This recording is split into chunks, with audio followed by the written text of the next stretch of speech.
Linda Reutzel became involved with the shared parenting movement when her son went through a divorce in 2014. She joined National Parents Organization in 2015 and is now on the national board. She credits that organization with bringing credibility and media attention to the lopsided parenting plans coming out of family courts. She has worked on this issue since 2015, and finally, the rebuttable presumption of equal shared parenting passed in 2023. Absolutely. I read that and I didn't know if there were typos in there or, anyway. I'm sure Linda will fill us in on what all that is. Linda has an accounting degree from Southeast Missouri State University. She and her husband Gene live in Cape Girardeau, Missouri, and have 2 grown children, a son and a daughter. Together, they started a mechanical contracting business in 1994. She is the CFO, bookkeeper, and payroll clerk, and works from her home. Her son works for the family business, so he and his daughter live in close proximity, which she loves. Her daughter lives in New York City and is a freelance writer.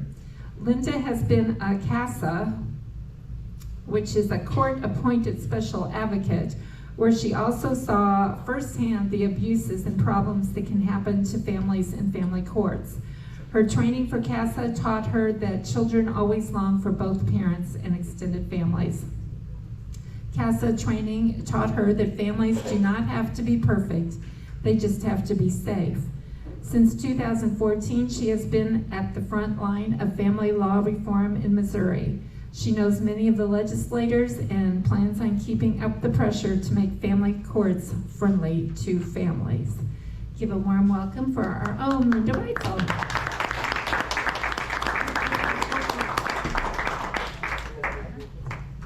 Thank you. It works, okay. Well, as she said, my interest in family court reforms started in 2013 when my son was going through a divorce. His wife actually came home and said that he could see his daughter 1 day a week and every other weekend, and they weren't even divorced.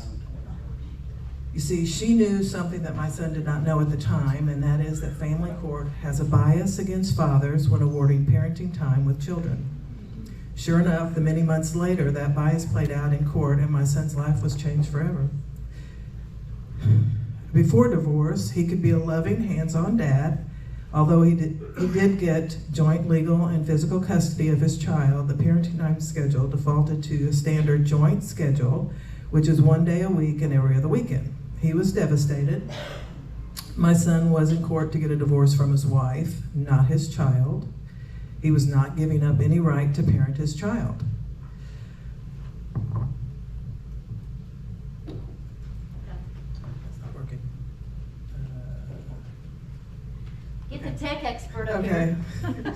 I thought I could do it both. But the court decided that since they didn't agree on a parenting plan, he would have to be the one to be the visitor. The family court system, as it now exists, is stripping the rights of children to have equal access and opportunity with both parents. Thank you. That was the catalyst that started my involvement in Missouri's Shared Parenting Initiative. I quickly joined National Parents Organization. It's the leading group in this movement. NPO advocates for the rebuttable presumption in favor of equal shared parenting and residence as being in the best interest of children. If both parents are awarded joint legal and physical custody, they must come to court with an agreed upon parenting plan, or if not, the court must then grant them equal, continuing, and meaningful contact with both parents. This change will improve the lives of children and of society as a whole by protecting every child's right to the involvement of both loving parents after separation or divorce. I'd like to show you a brief video that explains a bit more of what happens in family court. This group has they made a documentary of this movie, and if this group wants to see that documentary, I can bring it here, and I can arrange that, but this is just a short clip.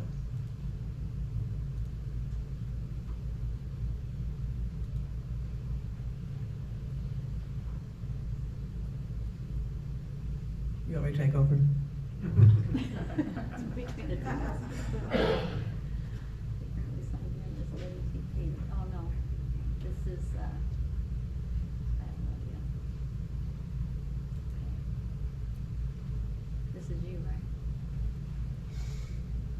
Yep, that's, you'll just click on that.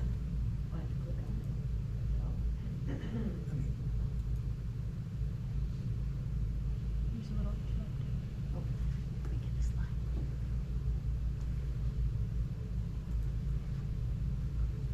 mean,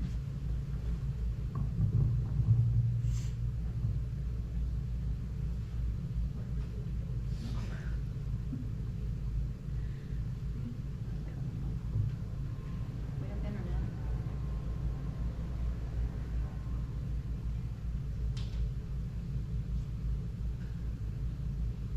Hello, my name is Mike McNeese, and this is Elizabeth McNeese, and we are the founders of Echo Films, and we are also the creators of the We the Parents documentary.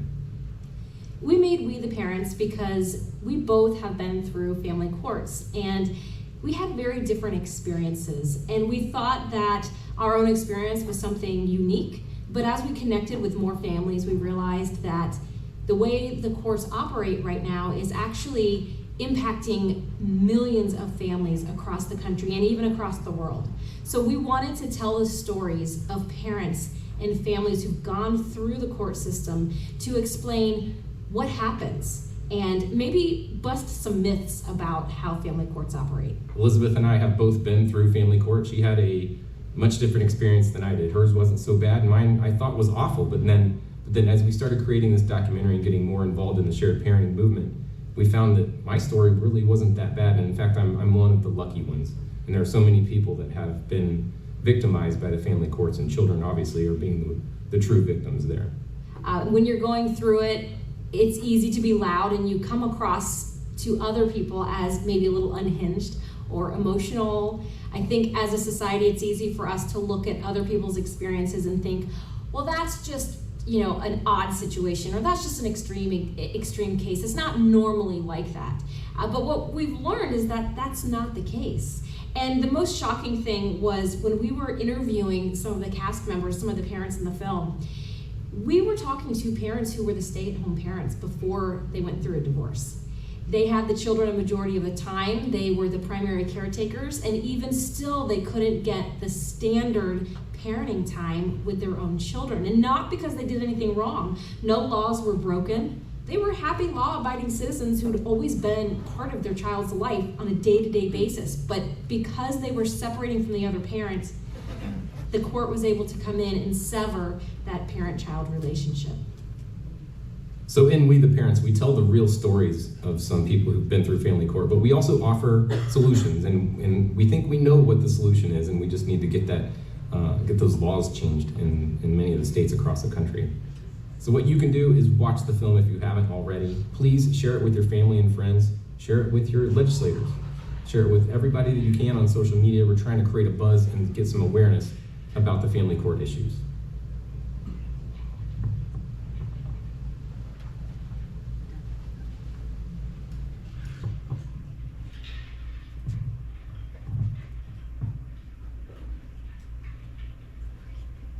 good job. Okay, so here are some of the statistics in family court. Nearly 75% of all child custody awards are made to the mother. About 10% of child custody awards are made to fathers.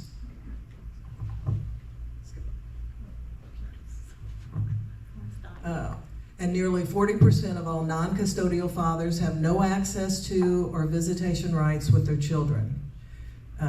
Parents who owe child support are more likely to pay the ordered child support if they either share custody of or have visitation rights with their children. And this just makes sense. Okay. During my research, I found this bias was going on all across the United States, and that more and more states now have legislation or are considering legislation to fix family courts. Kentucky was the first one to pass rebuttable presumption in 2018, followed by Arkansas, then West Virginia, and then last year in 2023, Florida and Missouri became the fourth and fifth state. So I'm happy about that. Now, the research is overwhelmingly in favor of equal shared parenting, and NPO's website has links to all this research, articles by Edward Crook, Dr. Linda Nielsen, Dr. Richard Warshak, plus so many other researchers, all extolling the benefits of shared parenting on children and on parents. One more. Now here's another quick short video by Dr. Linda Nielsen on this research.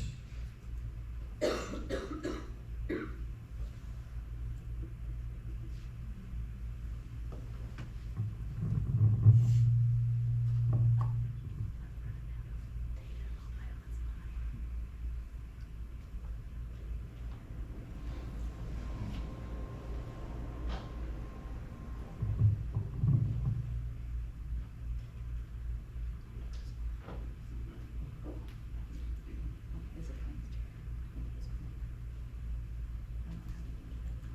the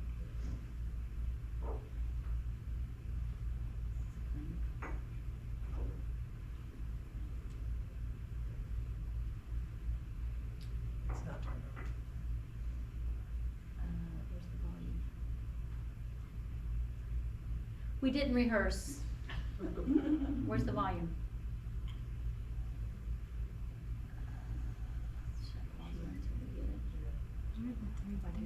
Oh, there we go. Oh. Now what do I do? Okay, take it back. Okay. Okay. 120.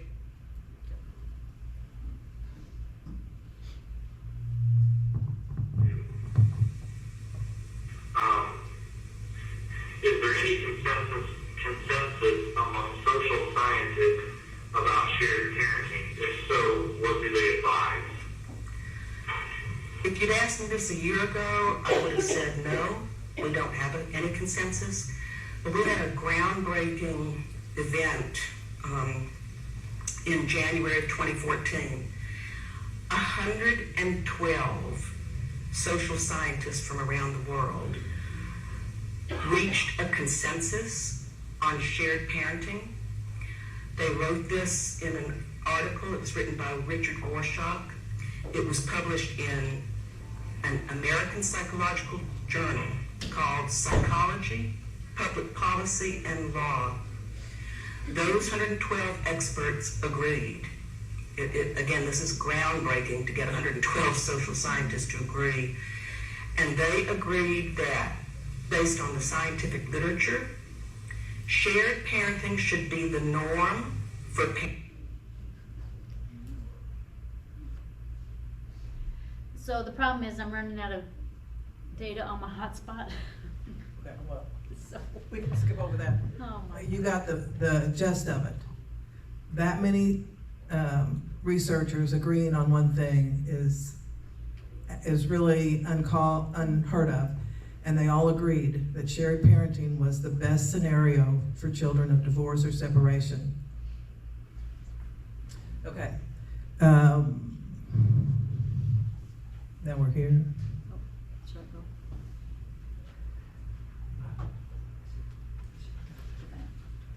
Then go back. Back again. It's the link. That was that? That was the link. Okay, yeah, then go to the next one. Okay, so it is obvious, and the research shows that children benefit most from the active involvement of both parents.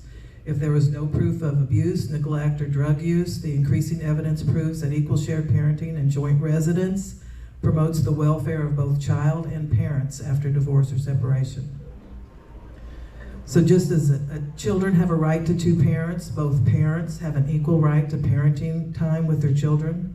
Under sole residence, the non-resident parent, usually the father, has been legally reduced to the frustrating and demeaning level of a visitor. Sole residence contributes to family stress, depriving children the right to two parents, encourages post-divorce litigation, weakens ties with grandparents and other family members, and contributes to the corrosion of self-esteem. Research shows that father deprivation is a more reliable predictor of criminal behavior than race, environment, or poverty. Oh, did you want to? I was gonna read that. 72% of all teenage murderers are father deprived, 60% of rapists, 70% of kids incarcerated, twice as likely to quit school, 11 times more likely to be violent, 3 of 4 teen suicides, 80% of adolescents in psychiatric hospitals, 90% of runaways. Father deprivation is a serious form of child abuse that is institutionalized and common within our legal system. The old thinking was that men were more apt to commit child abuse. Well, here are the stats. 61% of all child abuse is committed by biological mothers, 25% by biological fathers. The old thinking needs to go.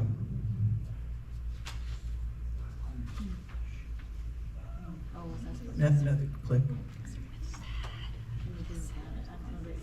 No, you don't. Just change it. Okay, so the next few slides are, we'll list some of the advantages of 50-50 shared parenting, and so you just click each time. Okay. So the first one, it affirms that parents are forever. Divorce ends the marriage. It does not end the family. Children's attachment bonds are not broken. Children feel less rejected. Fear of losing a parent is diminished. Ensures ongoing parent-child contact. Children will adjust better when equal contact is continued. Fathers are much better adjusted in joint residence. Reduces the risk of losing contact with extended family. Protects the child's right to involvement of both parents. Tends to equalize the authority. Eliminates the demeaning and artificial concept of visitation.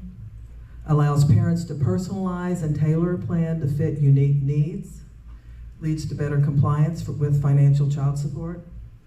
One spouse cannot victimize the other through contact denial. Divorce rates are much lower in jurisdictions which have presumption of joint custody residence. And we can talk about this at the end of the presentation, but Kentucky got their shared parenting in 2018. Stats out of Kentucky, divorce is down and domestic violence is down.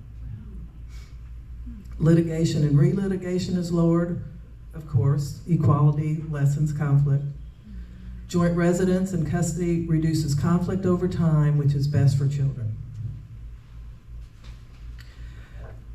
Children's relationships are very important, and the developmental problems related to divorce stem mostly from lost adult-child bonds. The role of law in the lives of children must be to protect their connections with those that love them. Okay, I'd like to touch just a little bit on parental alienation. It is very real. Though parental alienation happens in various degrees, it is harmful to children and, of course, to the target parent. This problem is not solely with one gender, but the custodial parent has more power to inflict harm, while the non-custodial parent is very much caught off guard. More and more specialists are considering parental alienation as child abuse. I like what that says up there. It says parental alienation chips away at the bond between a parent and child, particularly if it's repeated a number of times. If you are a parent or a family member who tries to weaken or abolish a bond between a parent and their child, you are violating that child's human rights. Brainwashing a child against a loving parent and their extended family and friends does happen also. A child is not allowed to grieve for the loss of the target parent without the alienating parent getting angry. The children learn pretty quickly to keep their feelings to themselves. Alienation is definitely complex, but it is overcome with access. When family courts give the bulk of parenting time to an angry, bitter, or borderline personality, the alienation is a given. Shared parenting will go a long way in eradicating this behavior because access is half the battle. Okay, I have a short video from a woman who was alienated from her father as a child. It's very impactful. I hope we can bring it up. Okay, her name is Maddie. As a little kid, I actually believed that sugar came from diamonds. and that my blood was blue beneath my veins. I believed in God and ghosts and demons, and when I was 9, my mom made me believe one more thing, that my dad doesn't love me. Day after day, I was fed the same lies, that my dad has narcissistic personality disorder, can't feel empathy, is abusive, monster and missing part of his soul, doesn't love me. I believed it all, hook, line, and sinker. But this is not a victim story, because I'm not a victim anymore. My dad and I are some of the lucky ones.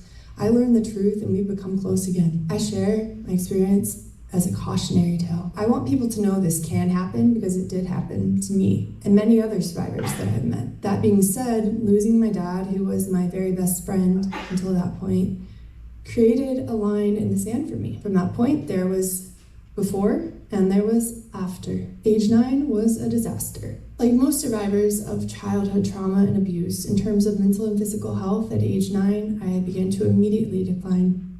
Things progressed from childhood anxiety and depression to a restrictive eating disorder and an autoimmune condition and a whole other myriad of very negative effects in my life. After my parents divorced, I never once spent the night at my dad's house.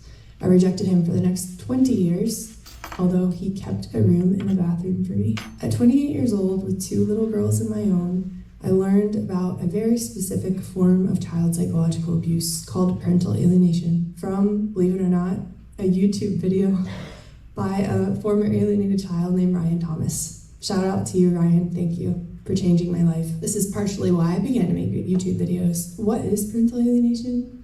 This is a form of severe psychological child abuse, where one parent manipulates their child to reject their other loving parent without true justification. My name is Maddie, and I am a survivor of child psychological abuse and an activist for children's rights. I represent the Anti-Alienation Project, an organization I created last June to support adult children of parental alienation and to raise awareness of the long-lasting devastation that this causes. I'm so grateful for the National Parents Organization and its efforts to protect parent-child bonds. I'm grateful for all the wonderful parents who protect and love their children unconditionally. Today, I speak out on behalf of a very specific group of children, the millions of children who are currently enduring the same psychological abuse that I went through for 20 years. I cannot stress the following point enough. The fractured relationship with one's targeted parent is only the tip of a very large iceberg when it comes to the damage that this abuse can wreak on not only a child or a childhood, but a life and a lifetime. Furthermore, because the alienating parent convinces the child that their other parent is bad, abusive, unloving, etc., the common destructive effects on the child are similar, predictable, and specific. The child, realizing that they are half of each parent, internalizes this hatred and comes to believe that half of them is bad. In fact, a very common thought that I had consciously over the past 2 decades was, if my own dad doesn't love me, there must be something really wrong with me. This internalized hatred is why the effects of this abuse on the child are similar, predictable, and specific. Most members of our support group have suffered from rock bottom, confidence and self-esteem, symptoms of complex PTSD. Also very common among alienated children is depression, insomnia, poor body image, eating disorders, poor executive function, identity issues, memory loss, anxiety, problems with attachment, feelings of isolation, using self-harm to cope, lack of trust in oneself and other people in the world, self-hatred, aggression, enmeshment, or worst of all, suicidal ideation, attempts, and death by suicide. These self-destructive effects, by the way, extend into adulthood and can last a lifetime if the child who has been abused, the child who's been forced to live in a fabricated reality, never learns the truth. See, during the 2 decades that I was living in this nightmarish false reality imposed on me by my other parent, I always wanted to get better. I always wanted to be happier, mentally better, physically better. I wanted to feel free, but I never could. The whole time I didn't understand why I had these certain struggles. But now it's very clear. Of course I couldn't heal. How was I supposed to? You can't heal from something if you don't even know what it is you're supposed to be healing from. That's why I believe awareness is crucial. Moreover, we know that these effects are predictable due to research done in the field. We know from research that this form of psychological abuse, for example, is generational. Dr. Amy Baker found, for instance, that 50% of alienated children will go on to become a targeted parent or an alienator themselves. In this way, parental alienation not only affects the one person, their life and their relationships. No, it can affect the entire bloodline, their children, their children's children. In that way, the effects of this abuse cannot be quantified. I wish this was just my story, but it's not. This is not specific to me or my family.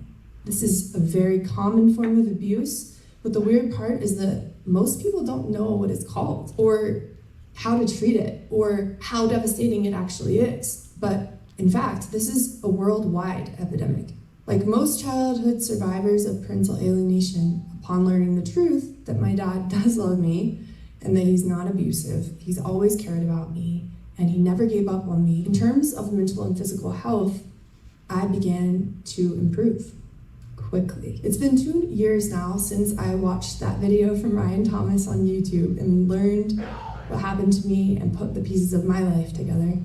Since then, I've been creating the most wonderful life for myself and my family that I possibly can, while trying to alert society to this form of severe psychological abuse, so that other people who've been alienated from a loving parent might be able to put the pieces of their lives together. They deserve to heal and create wonderful lives for themselves too. For 20 years, I was fed the same lies day after day, which I believed hook, line, and sinker. And learning that my dad really does love me and has loved me the whole time, it was like finding him again. And I felt happier than ever. And reconnecting with him has allowed me to reconnect with parts of myself. Learning the truth has created a new line in the sand for me.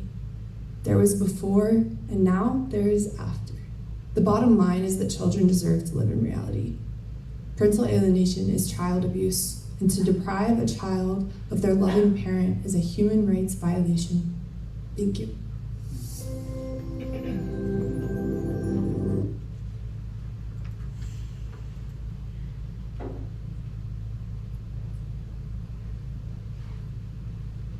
Okay, men and women's roles have changed drastically since the 50s and 60s. As you can see by the slide, both parents are work outside the family, outside of the home, and both parents are sharing the parenting. Our family courts need to reflect this change in our society by the decisions they make on parenting time. And another one.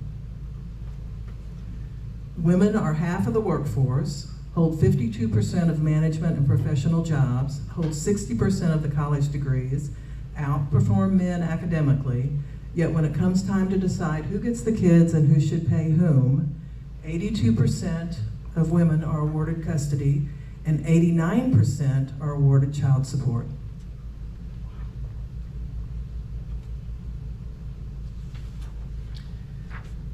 One of the talking points that opposition uses against this change is mainly that judges need discretion. They still have discretion. A rebuttable presumption of equal is a starting point, and it can still be rebutted. Our statutes already take care of unproven, unfit parents. This change in parenting time is just concerning two fit parents that both want the maximum amount of parenting time.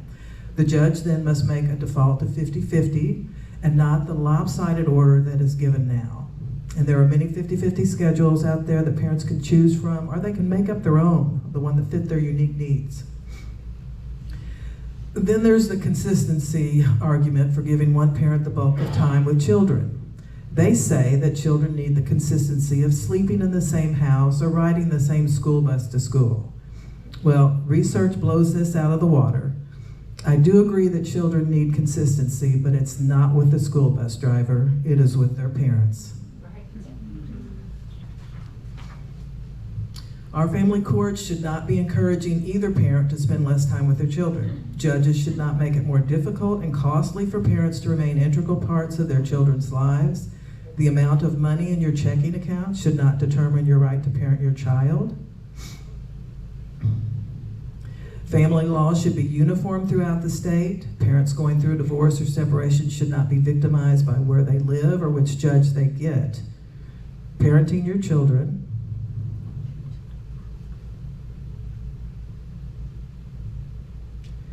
should not depend on how wealthy you are. Just click through those.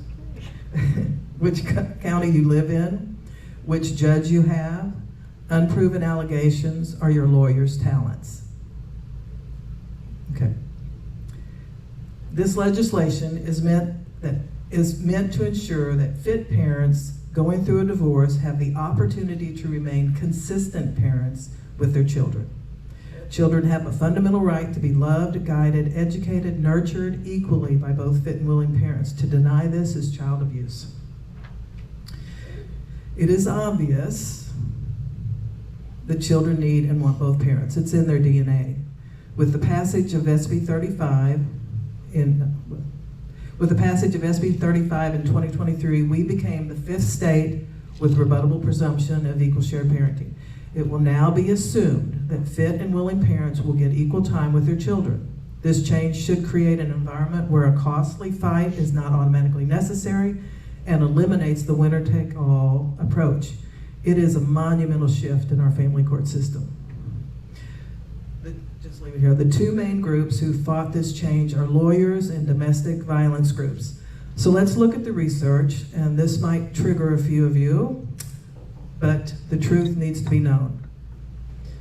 So, number one, the largest domestic violence research done to date says that women perpetuate physical and emotional abuse as well as engage in control behaviors at comparable rates to men. Number two, the CDC released data from its National Intimate Partner and Sexual Violence Survey and found that more men had been victims than women. This report shows a decline of the number of women reporting and an increase of men reporting. Number three, each year 1.5 million restraining orders are issued in the United States that are based on false domestic violence accusations. Each year, taxpayers spend a staggering $20 billion on welfare and public benefit services that arise from false allegations of domestic violence, which consequently force children into single-parent households. Number four, 71% of children killed by one parent are killed by their mother, and 60% of victims are boys. This data also shows that the children abused by one parent between 2001 and 2006, 71% were abused by their mothers, whereas under 30% were abused by their fathers. Number five, domestic violence groups bring in loads of federal and state funding. They are lobbying with our taxpayer money. They should be non-biased and they must be truthful. These statistics are not mentioned by domestic violence lobbyists. These anti-men groups are very powerful, and legislators listen and assume they're telling the truth, the whole truth. I actually had a DV lobbyist tell me that she would not advocate for men ever. Legislators are wrong to put their faith in a group that lobbies for one gender. Just like the Bar Association lobbies for its members, so too do domestic violence groups. They really don't want to solve the issue of domestic violence. They want to exacerbate it and then manage it, and in this way keep those taxpayer dollars coming into their coffers. A third opposing group is what I like to call the family court industrial complex. Bet you haven't heard of that. They stay behind the scenes, but you know they're there. There is so much talk about deadbeat dads and the lack of male role models in children's lives today. In some communities, it is epidemic. It makes no sense for a judge to tell a father who wants equal time with their children to spend less time with them. Who would do that? These judges are supposed to be smart, right? Unless there's money involved. Why, yes, there is. It's called Title 4D, the Child Support Enforcement Program of the Social Security Act, added in 1975. This is money that the federal government reimburses the states for being a collection agency for child support. The more monetary child support ordered and collected, the more reimbursement the states get. In this way, the feds are incentivizing removing fathers from equal access to their children. Now, 9 years ago, I found this hard to believe. that people in charge would actually hurt children, parents, grandparents, and really society in general for money. Of course, I believe it now.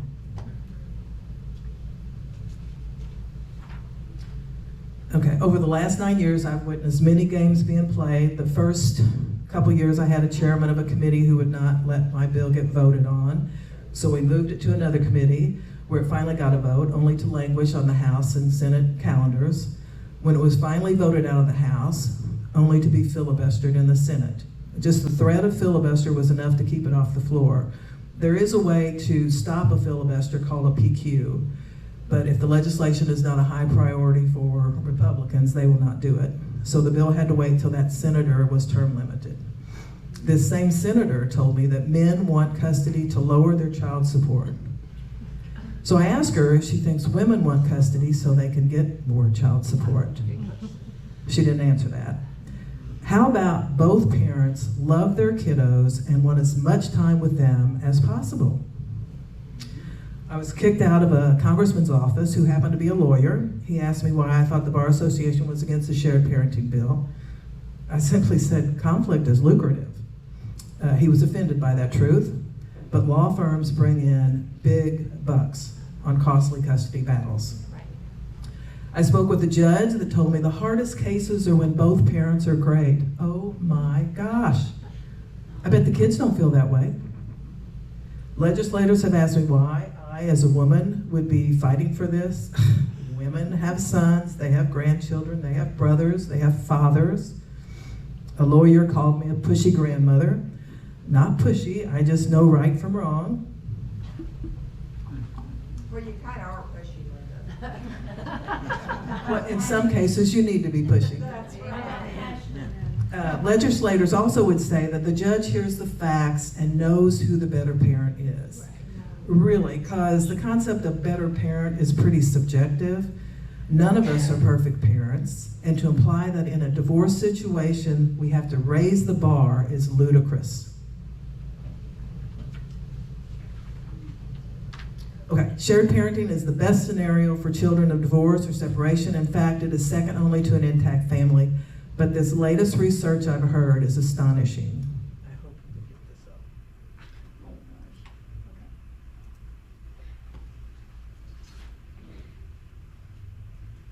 It's short.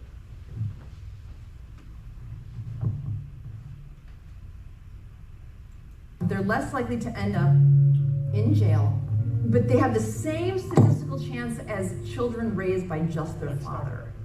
Girls with no, if a man and wife raise a child, they're less likely to end up in jail, but they have the same statistical chance as children raised by just their father. Girls with no fathers in the home have lower self-esteem. No father families more likely to be victims of abuse, especially with single mothers. Children with high BMI more often come from fatherless homes. Here's something: fathers have the fittest children. That was really interesting to me. The more opportunities a child has to interact with the biological father, the less likely they are to commit a crime or have contact with the juvenile justice system. Okay, another way to say that is men and women who are incarcerated, the population of the prisons mostly encompass fatherless homes. Now, here's something that no one else has mentioned, which I think is cool, and I don't really say this eloquently. If a man and wife raise a child, they're less likely to end up in jail, but they have the same statistical chance as children raised by just their father.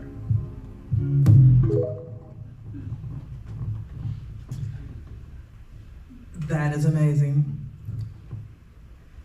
This is pretty uncomfortable sometimes to hear because of all the propaganda and caricatures of fathers and men in general.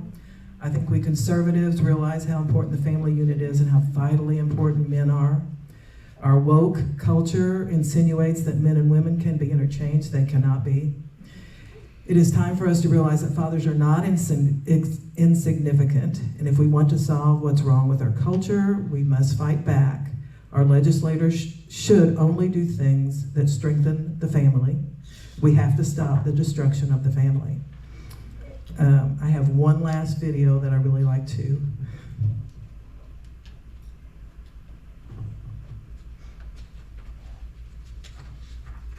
The biggest issue facing Black America is father absence.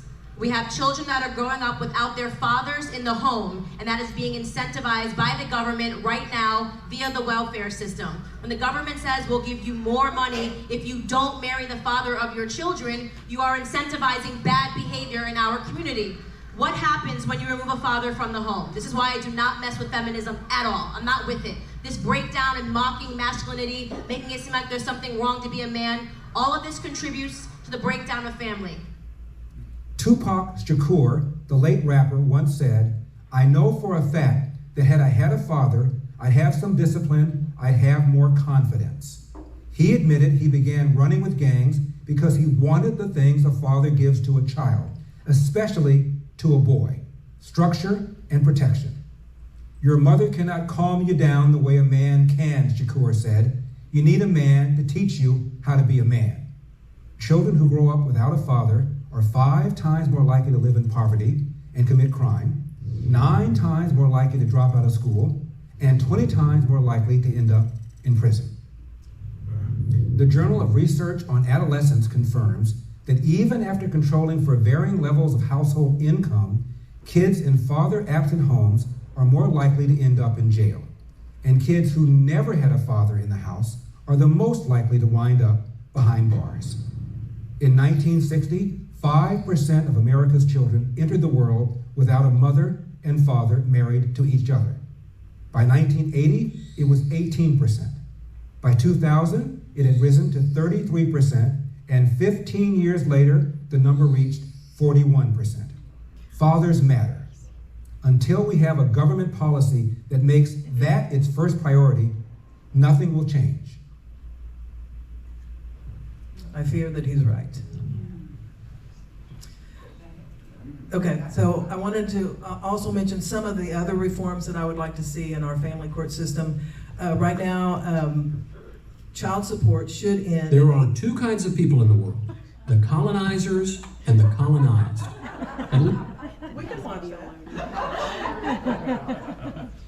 that. So child support should end at 18 or graduation from high school. Currently, a divorced parent can be forced to pay child support while the child is going to college.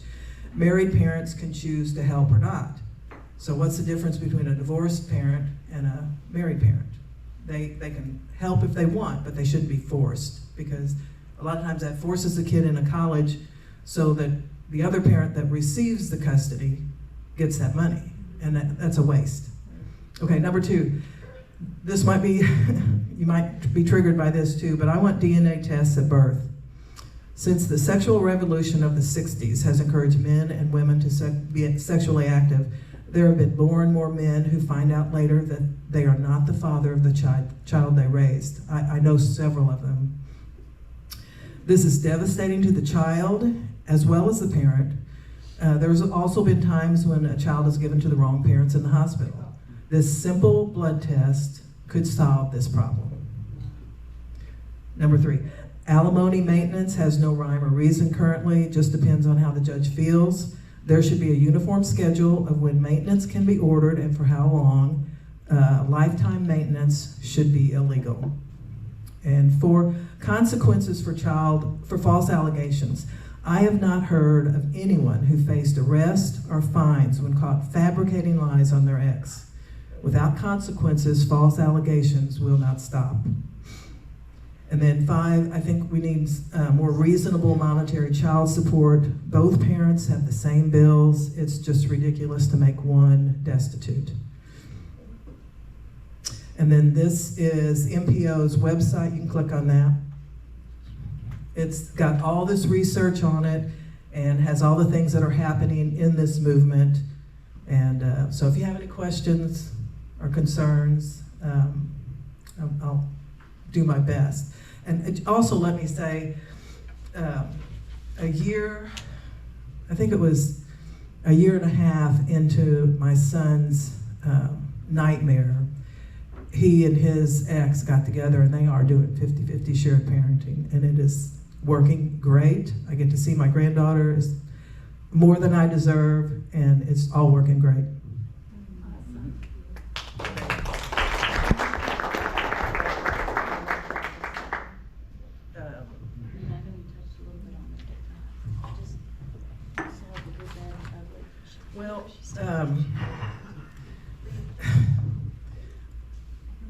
if you find an issue that you are very concerned about, the first thing you need to do is research. You need to know your subject backwards and forwards. You need to find a sponsor. I was lucky. I found Kathy Swan and Wayne Wallingford. They both agreed with the issue I brought to them, and they carried my legislation. But they carried it so long that they were term limited. But they did carry it. So I felt I was really lucky. Then you have to make sure the committee that you send that bill to, they don't have any people that are gonna block it from getting voted out, like ours did the first couple years, the chairman of that, and we were in the Families and Children Committee, and I thought that would be perfect, but she blocked it every year. And then we moved it to the Judicial Committee, and it passed. So it's kind of hard to figure that out, but you need to look for that. After a hearing, you need to just talk to all the people that are on the committee, go up there and give them all the research you have, give them the reasons why you want something passed, so that they're not going into this committee hearing blind, so they know what it's really about. And then after that, after it passes out of committee, you just have to, get in touch with the floor leaders, the majority leader, the Senate Pro Tem on the Senate, the Rules Committee, because it has to go through Rules Committee. There's just all kinds of places you need to keep pushing. And, they will tell you that, I've already talked to them, but a lot of times rep will just tell you that, and they won't. So you need to cover your bases and talk to anybody and everybody who would be influential in getting that legislation passed. Did they lie to you, Linda? Oh, yes. Yeah, they did.